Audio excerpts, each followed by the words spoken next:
நம்மளோட உலகத்துல இருக்கிற டாப் 3 ஓல்டஸ்ட் லாங்குவேஜ் நம்பர் 3 எகிப்தியன். பொதுவாக நம்ம எல்லாருக்குமே தெரியும், நம்ம உலகத்தில் இருக்கிறதுலே ரொம்பவே பழமையான மொழிகளில் ஒன்றா இருக்கிறது தான் எகிப்திய மொழி. இது பார்த்தீங்கன்னா கிட்டத்தட்ட 4000 வருஷம் பழமையான ஒரு மொழி அப்படின்னும், வடகிழக்கு ஆப்பிரிக்காவோட நைல் பள்ளத்தாக்கில் வாழ்ந்த பண்டைய கால மக்களால் முதலாக பேசப்பட்ட ஒரு மொழி தான் எகிப்திய மொழி அப்படிங்கிறத வரலாற்று ஆய்வில் சொல்லியிருக்காங்க.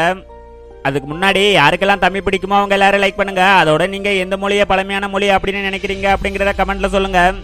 நம்பர் 2 சான்ஸ்கிரிட். நம்ம உலகத்தோட பழமையான மொழிகளில் ஒன்றா இருக்கிறது தான் சான்ஸ்கிரிட். இது பார்த்தீங்கன்னா கிட்டத்தட்ட 5000 வருஷம் பழமையான ஒரு மொழி அப்படின்னும், சமணம், பௌத்தம், சீக்கிய மதங்களால் அதிகமாக பேசப்பட்ட ஒரு மொழி தான் சான்ஸ்கிரிட் அப்படிங்கிறத சொல்லியிருக்காங்க. அது மட்டும் இல்லாமல் பகவத்கீதை, மகாபாரதம், ராமாயணம் மாதிரி இருக்கிற இந்துக்களோட புனித நூல்களையும் இந்த மொழியில தான் எழுதியிருக்காங்க.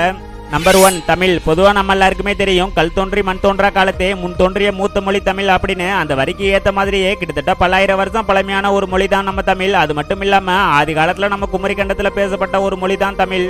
அது மட்டும் இல்லாமல் நம்ம உலகத்தோட பல மொழிகள் தமிழ் மொழியில இருந்து தான் உருவாச்சு அப்படின்னும், அனைத்து மொழிகளுக்குமே தாய்மொழி தமிழ் தான் அப்படிங்கிறத நம்ம வரலாற்று ஆய்வில் சொல்லியிருக்காங்க.